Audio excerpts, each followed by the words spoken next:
habit. So, a habit is an acquired pattern of behavior that is regularly repeated until it becomes almost involuntary. Habits usually develop to help us lower stress or meet an emotional need. They may serve us when we start them and then cease to be useful. Sometimes habits can be unconscious. Sometimes habits are things that we're not aware of. Um, and I may not be aware that I'm interrupting. I'm just aware that in the moment I'm feeling anxious and I want to kind of hear. I don't want you to take the long way around. I want you just to get to the point. Um, uh, and sometimes habits can be much more conscious. Like I'm actively going to make a choice to have these potato chips because they taste good and I've had a bad day. Um, so habits often consist of loops, and these loops have parts to them. There's a trigger or a cue. And there's a routine or a behavior as a result of that trigger, and then there's a routine or behavior, and then that occurs, and then there's a result, and that's kind of a sign that the habit is complete. So, changing a habit means targeting one of these three parts, but it also means practicing some mindfulness when you're engaging in it. And this mindfulness, this self awareness, really goes back to metacognition. You have to be aware that you're doing the habit and then evaluate yourself. Oh, I'm doing that habit without judgment, and then be able to say, okay, what am I going to do differently to try to change that? So this is really important um, uh, to be able to think about, because I think a lot of times what happens is that we judge ourselves for our habits. So we might be triggered or by something, and maybe your boss yelled at you. Your boss was unhappy with your work, and that's a trigger.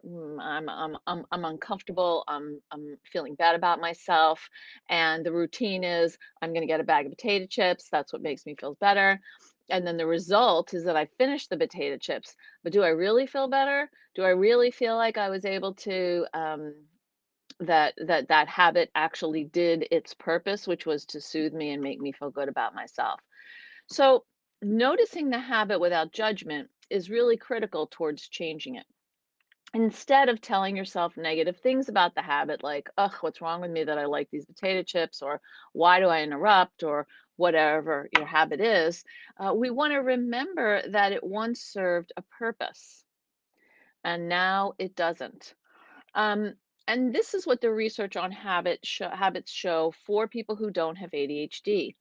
But I think that we have to talk a little bit about the difference between having a habit and being impulsive.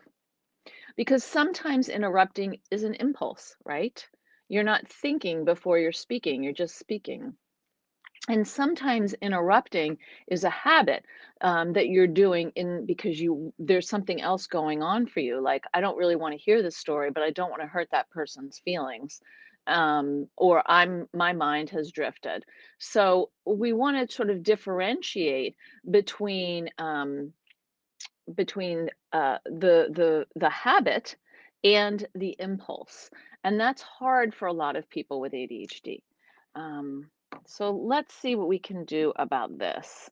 Um, okay, so we've talked about that a habit is an acquired pattern of behavior that regularly is repeated until it becomes almost involuntary. That habits usually develop to help us lower stress or meet an emotional need. They may serve us when we start them, but then they can cease to be useful. Habits can be unconscious as well. You may not be aware that you're engaging in this particular behavior, and then suddenly you realize, oh, I'm doing that thing again. Or you may make a conscious choice, as I said, which is like, I'm feeling bad about my presentation at work. I'm going to go get myself a coffee and a sweet treat. Habits consist of loops. So there's a trigger or a cue, something that sets us off. Then there's a routine or a behavior that follows that. And then there's a result that the habit is complete, it's finished. Changing a habit means targeting one of these three parts. So I'm going to pay attention to the triggers, or I'm going to respond in a non-routine way, and I'm not going to use certain types. I'm not going to look for certain types of results or rewards. But this requires us practicing mindfulness, that you're actually engaging in the habit without negative judgment. And this is where metacognition comes in. I'm aware that I'm doing something. I have some attentive awareness about what I'm doing, and I'm evaluating myself. I see that I'm doing this, um, and I'm going to make a different choice. And this is very difficult for many of us, people with ADHD and people without, because noticing the habit without judging it is the key toward changing it. But what we do is we tell ourselves negative things about the habit. What's wrong with us, what's wrong with doing that thing, instead of being able to talk to ourselves with more compassion and say, this habit once served a purpose and now it doesn't. That's what we want to pay attention to. Look at how the habit is affecting you now. Let's go back. I see a number of comments here. Let's see. Interrupting, um, starting tasks and not finishing before starting another, clutter, making lists of things to do, but having too many items I never get around to, being more productive, eating fatty, sugary food, interrupting house chores, clutter, disorganized at work, not having a routine, task initiation, avoidance for overwhelming tasks, definitely interrupting, but mostly being able to consistently keep with a routine when it gets disrupted. I struggle to get started with any routine, even when it is slightly disrupted. Okay, so one of the things that we're talking about is this idea of how it can be really frustrating to stick with something. So the challenge of sustained attention or practice. Okay, let's see what else we got here. Let's see. Um, Hi, Lynn. Um, Okay, I think there are more comments. Let me see. Hold on, I'm having a little computer thing. One of my screens is too big. There we go. Okay, Becky, my friend makes fun of me for keeping boxes just in case. It hurt to throw out a perfectly good shoebox yesterday. Yes, soothed in the moment, but then have to stack more because the fix ended with the damn chips. Okay. Hello, going to bed and waking up too late. Okay. So it sounds like we're a group of adults here who are really aware of some of our habits. Um, I know one of my habits is sometimes I might stay up and watch TV too late because it feels like, oh, I need a little relaxing. But really what would serve me better is to go upstairs and read and do a little stretching and then get in bed or something like that. So I want to give you an example of an anxiety related habit. So the trigger might be feeling anxious about work. The behavior is I'm going to watch TV because I'm feeling anxious about work. And the result is I'm temporarily distracted from my anxiety. So that's the reward. But I also end up there's a negative consequence to that so called reward, which is I have inadequate sleep because I stay up too late.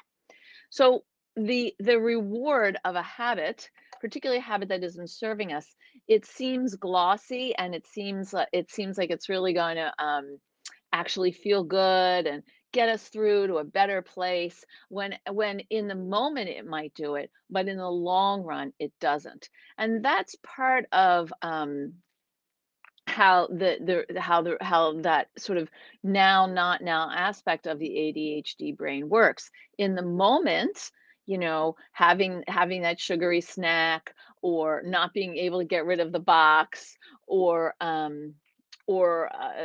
feeling like I can't, I'm just going to leave the clutter.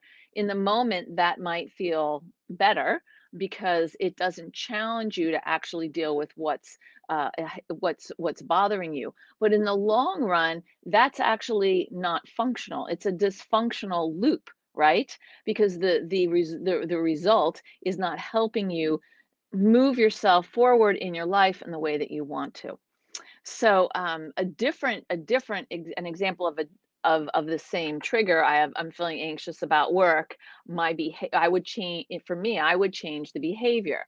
I would be like, instead of watching TV, I'm going to make a different choice. How am I going to remind myself of that choice? I'm going to put an alarm on my phone that says go upstairs at a certain time. Or maybe I'll make a list of alternative things to do instead of watching TV.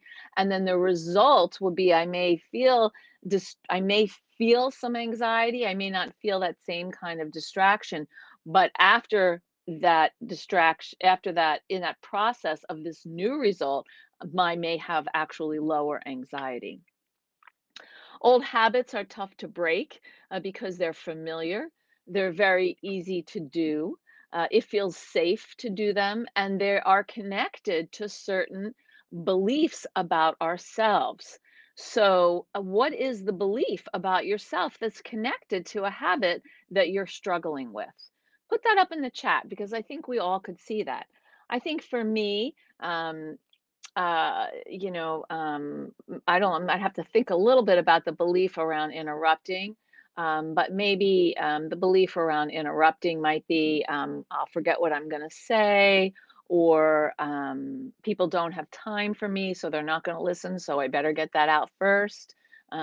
Maybe what I have to say might not be that important. I'm just throwing out different ideas about it. But I think that, in some of the other things that you've talked about in terms of different kinds of habits, um, it would be helpful to think about what is the belief that's associated with the habit.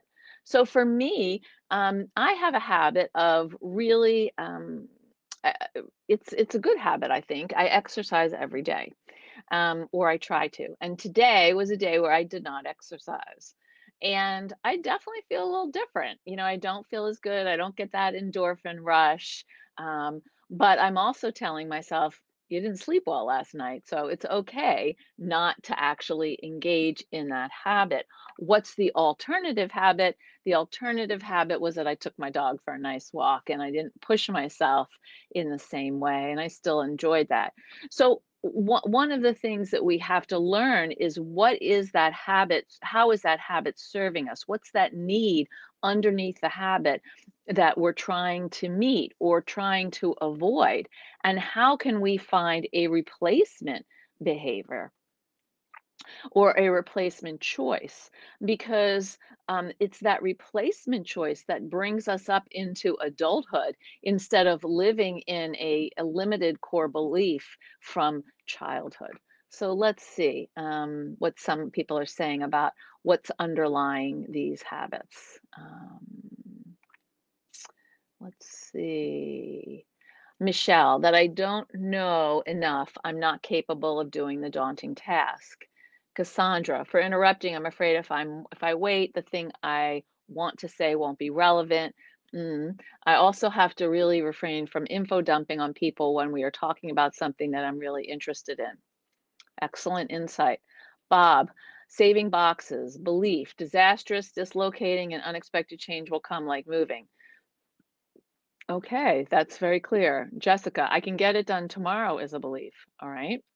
Becky, can some come from child of depression era parents who save things, bread bags? Oh yeah, absolutely. The sense of there's not enough. Kristen, if I can't do it at all, then I'm not doing any of it. Perfectionism. Okay. Laura, task initiation. My belief is I can't, but I don't try, so how do I know?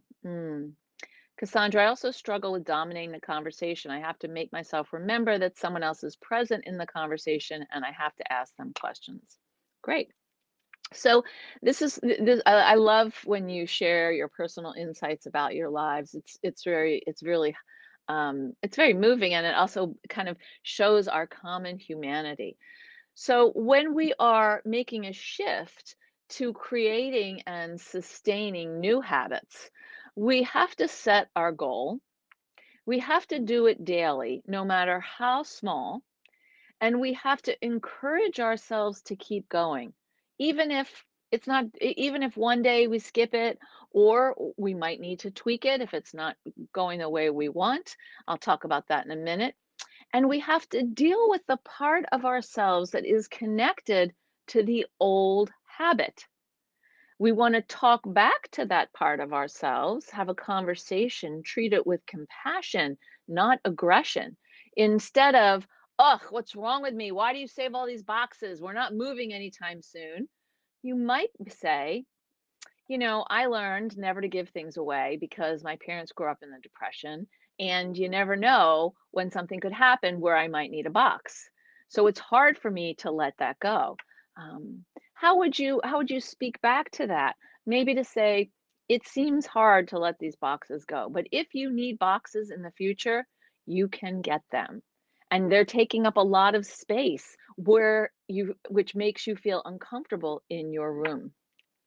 So, what we want to figure out how to do, and Judson Brewer talks about this in his book Unwinding Anxiety, is to update the reward values. So the reward of having those boxes around is that no matter what, you'll always have a box, right? That's the reward.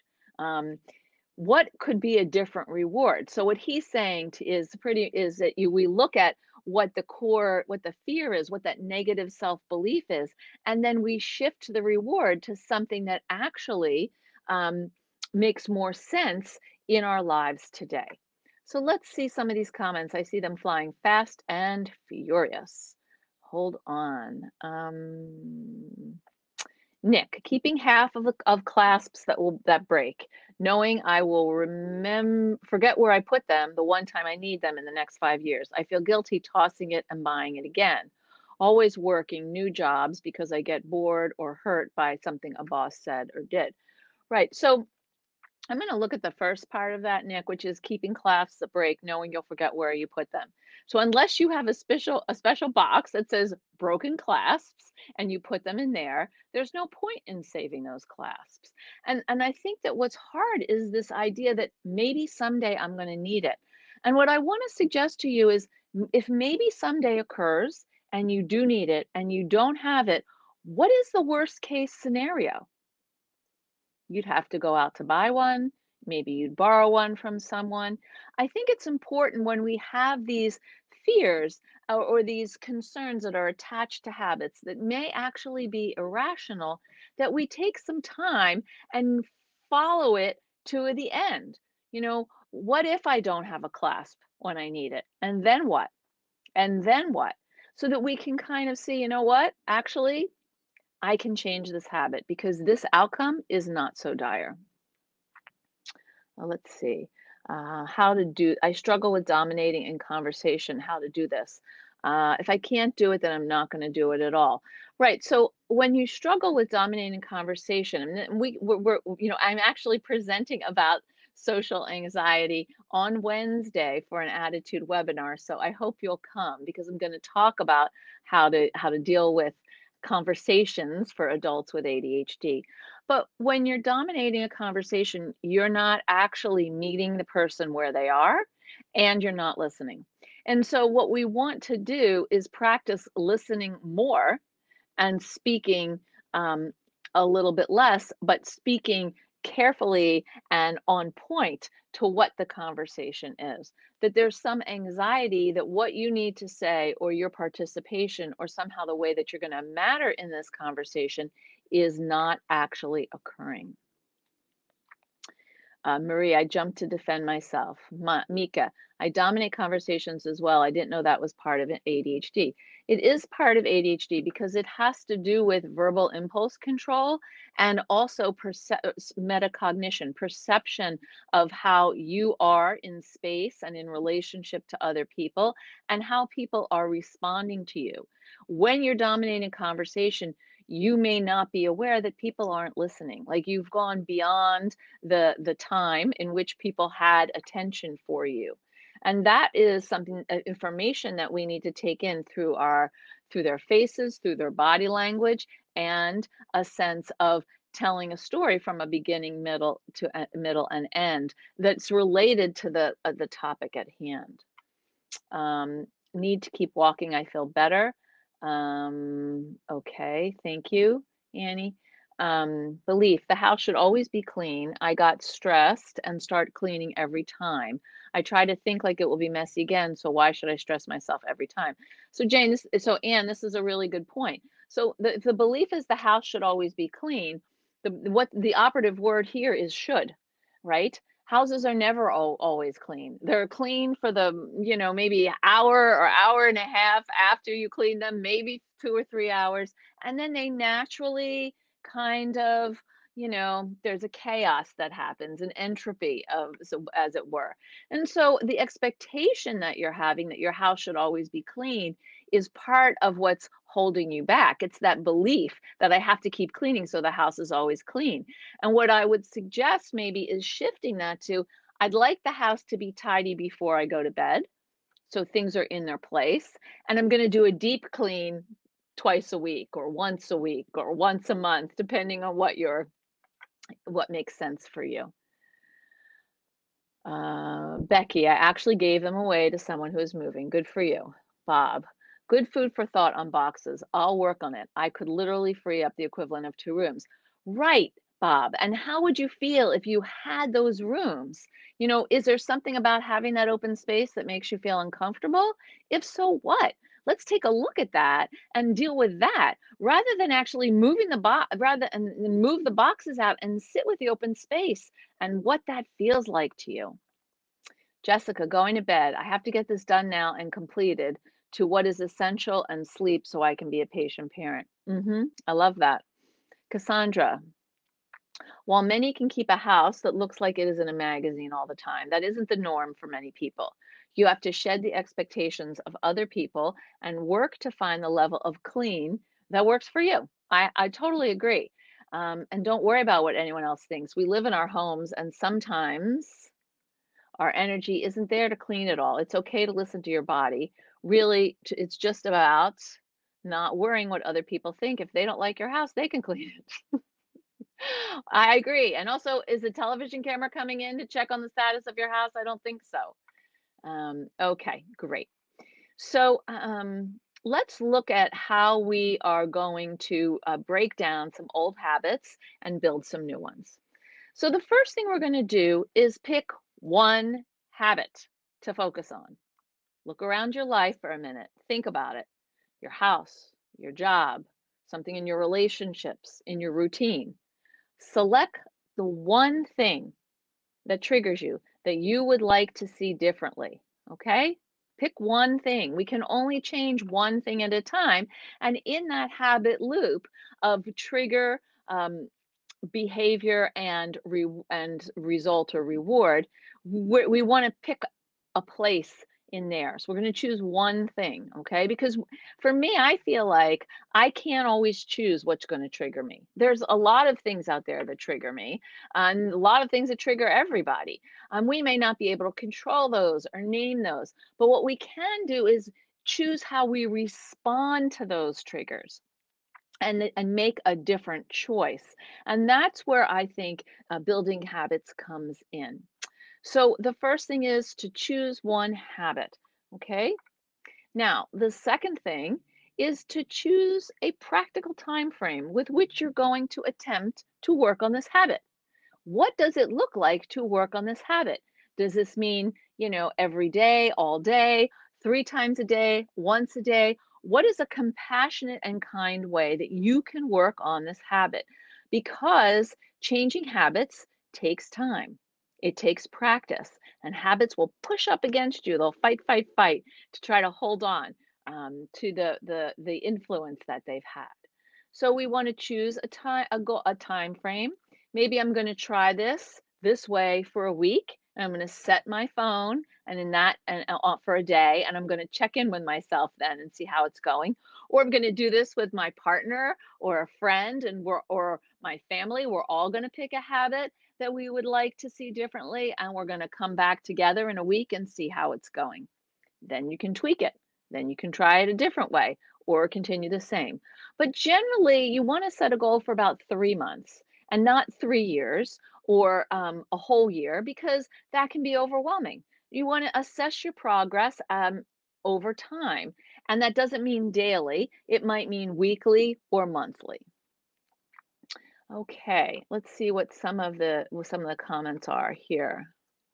Um, how do you get over the thought that every cleaning action has prerequisite actions to the one you want to start with? I get overwhelmed and not do anything.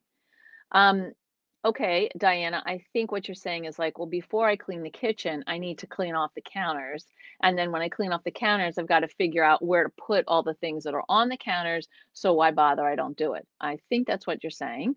And what I would do is break down tasks into smaller pieces. So if the goal is to clean the kitchen, like deep clean the kitchen, then one day or one week you deal with the surfaces, the counters, and get everything off the counters and get somebody to help you or find boxes. Boxes can be useful to put things in. I personally like accordion folders. I think those are better because you can label them.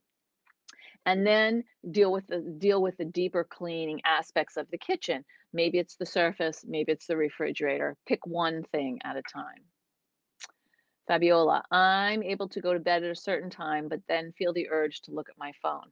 Right. And so maybe one habit is to put your phone across the room, not next to you. Because if you're looking at your phone when it's next to you, then that's easy. But if it's across the room, it's a lot harder. So we might want to, sort of change the cue is, in this case, the trigger is right there, and you can change it by moving it.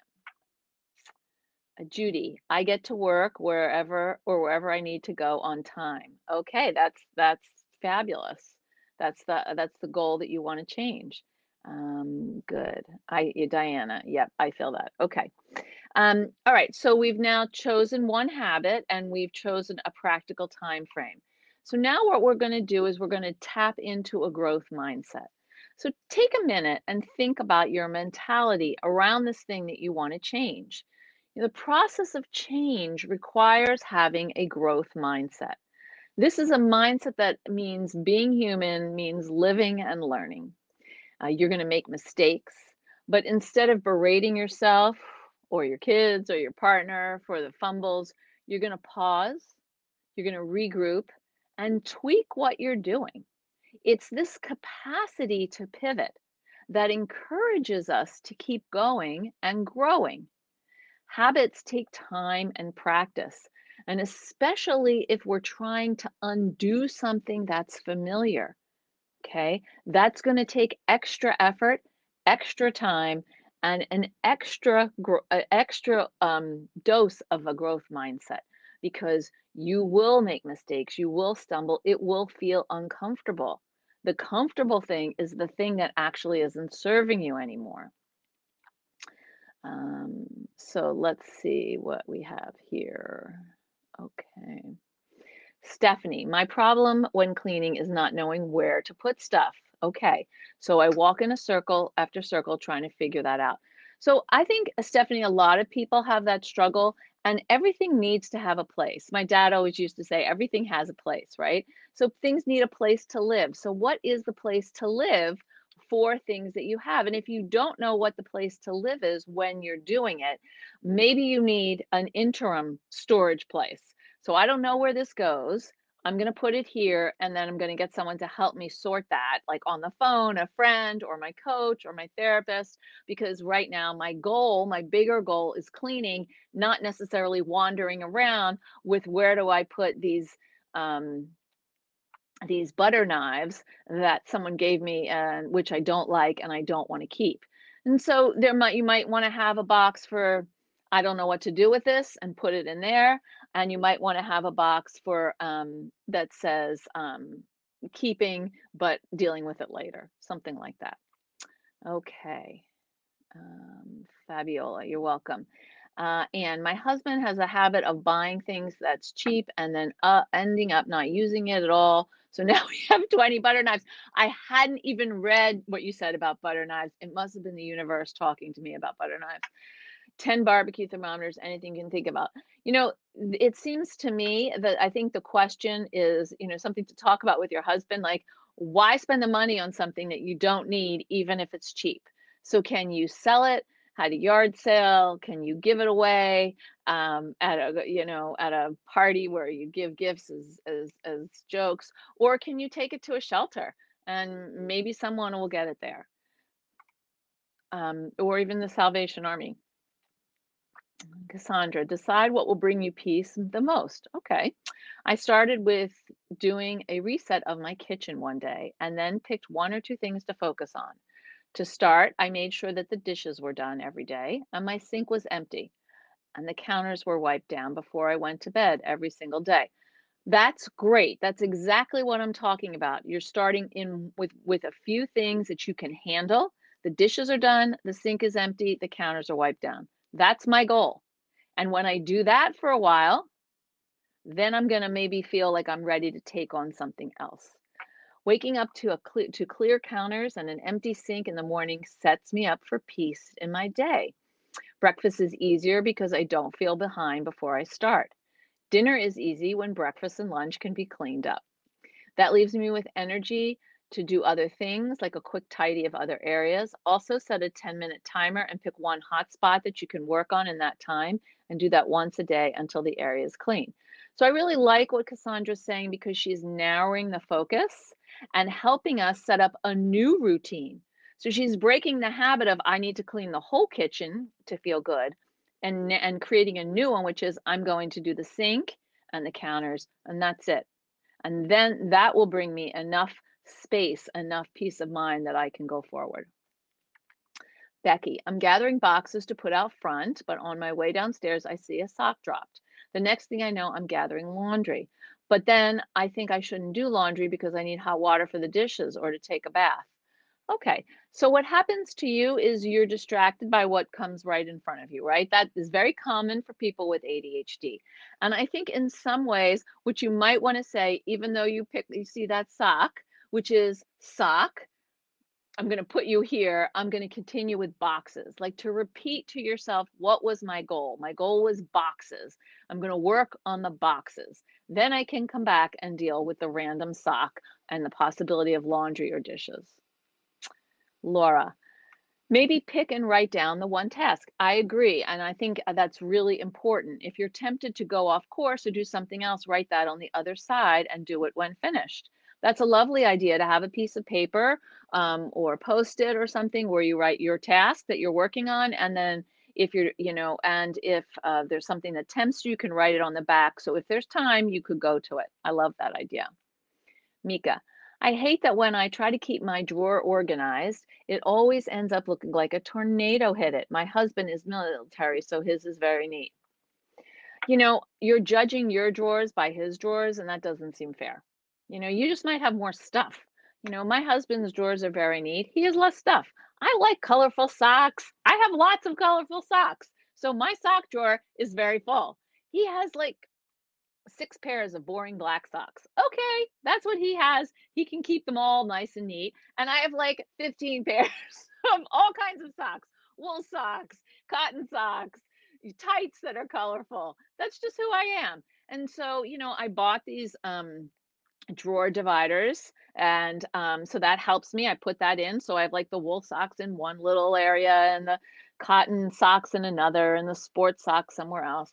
But I think that you want to keep your drawer organized in a way that fits who you are. So I have these compartments and that works for me, and he has all the socks in one drawer and they're all the same color. That works for him. Let's see. Okay, thank you for those decluttering ideas. Cassandra, I'm learning that if I can't find a place for it, I have a bin with those things that will decide can be tossed or donated. I set a goal to donate or throw out 25 items from my house every month. I like that a lot. So, like, if you don't know what you're doing, this is very Marie Kondo. You put it in the box, and if at the end of the month you still haven't used it or felt a need for it, off it can go. So one of the things that we're talking about here, which I think is very helpful for habits, is how to fine tune your goals and be specific. So we want to make our goals very as specific as possible. So being more organized is a great goal, but it isn't precise enough to lead you to do anything differently. Whereas being more organized with your drawers or your bills or your clothes. This is all more exact and will likely result in more success for you. Um, he doesn't want to let go. That's hard. Well, then maybe he can have his own box of where he buys the stuff that doesn't serve you, and perhaps have a conversation about what is his fear around letting go. Fabiola, how do you let go of something you bought on impulse but don't really like or use, but feel guilty because you spent the money and it's brand new? I think that you can take it to like a consignment store. You could give it as a gift. If it's too late to return it, I would say return it if you can. And to remind yourself, maybe the next time you're shopping, if you see something that you like and you're not sure, ask them to hold it. And if they won't hold it, think about it and come back. You're going to take a chance, or ask them what their return policy is. Because if you buy something and then you get home and you have buyer's remorse, you can just return it very, very quickly. And that's better than this kind of what I'm hearing from people is so much clutter. Julia, I literally just sat down to watch this amidst cleaning the house. I need to refocus. Laura, can you box them up and put them in the garage? If they're still there in 3 months, then no, they're not needed. Great suggestion. That was kind of what I was saying. Put them in a box, and in a month or two, if they're still there, you get rid of them. Fabiola, I have a ton of colorful socks too. They make me happy. Yes, I am currently wearing purple socks with sun and moon images. Um, it's okay to laugh here. Yeah, with, not at. Yep. Mark, hi all. I'm not sure if my question is relevant to the topic. Is there a way to overcome ADHD without medication, or perhaps train the brain to be more organized than having things all over the place? Yes, of course, because pills don't teach skills. Medication makes you more available to learn the skills, but it doesn't actually solve the issues for you. I think that you know there are lots of webinars on on attitude, and coaches and therapists who could help you learn how to learn the skills you need to help you with your executive functioning challenges. Leslie, in New York City, we have Facebook groups called Buy Nothing, by neighborhood. I'm not sure if other towns have it. It's great for giving stuff away. The potential addictive quality is taking too much of other people's stuff and going on Facebook and getting stuck and wasting time. Yes, that's true. But also the benefit is like it's a community of trading, and that's wonderful. Susan, I got rid of 2 things in my closet. When I buy 1 new thing. That's also a great way to deal with your habit. Jennifer, I buy lots of organizing products, but I don't use them after several months. I organize my closet for a few weeks and then it's back to things shoved in whenever. So one thing I would suggest to you, Jennifer, is when you notice that you're in that shoving inside again pattern, that would be a great time to call a stop and do and set aside some time for cleaning. Because what happens is the more that you keep shoving in, the more that habit is going to take hold and have strength.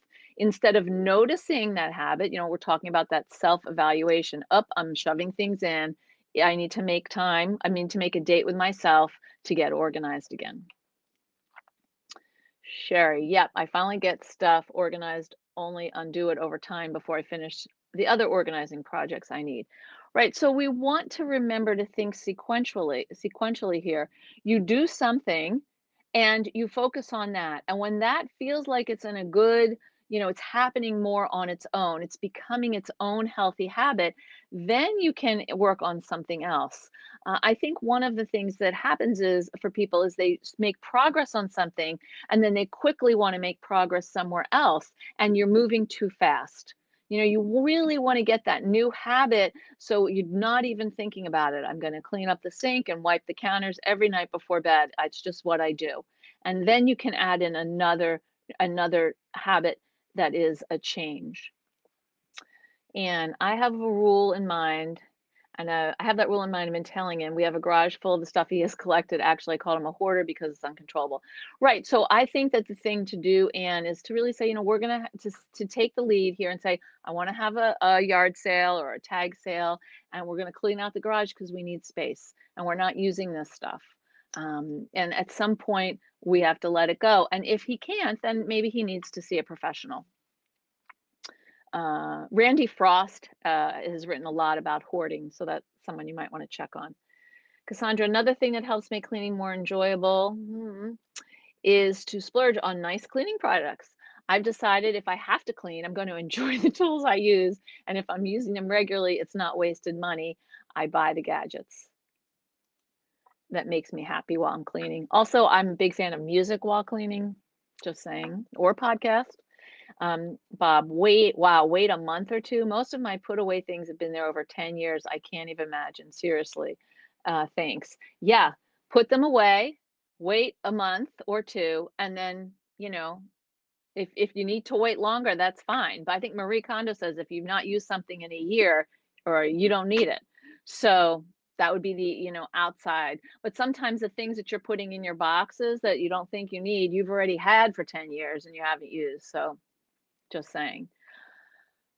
Although it is a little bit hard with COVID because our lives have been so unpredictable and different, that we have not used some things. So we might want to wait 6 months to see how things happen.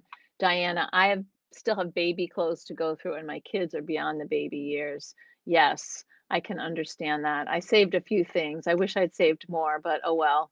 I didn't, because I gave them to other people to enjoy. And I feel good about that. And I think that's something that's worth saying. When you give your stuff away that you're not using, someone else may enjoy it. Someone else may really need it.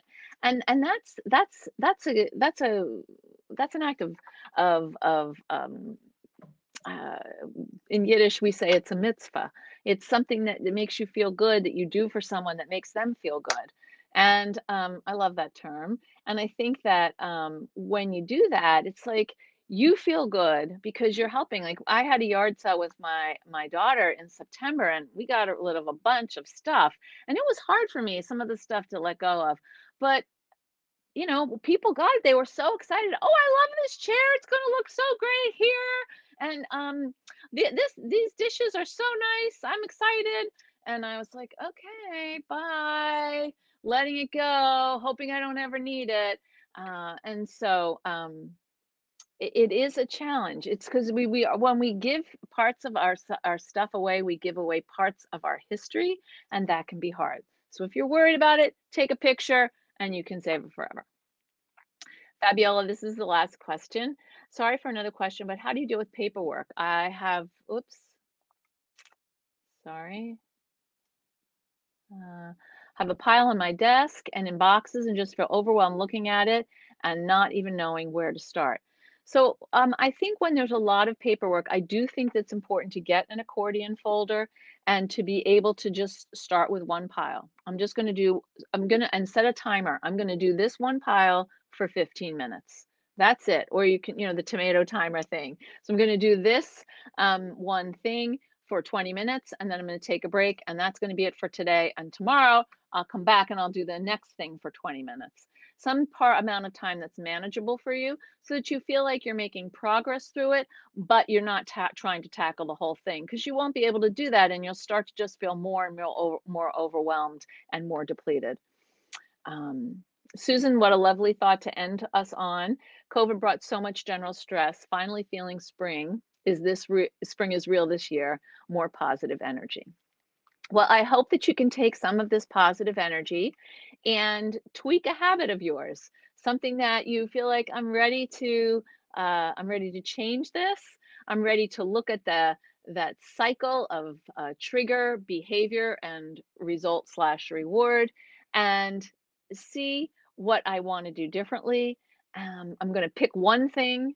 I'm going to pick a practical time frame, and I'm going to fine tune my goals and then focus on the growth mindset.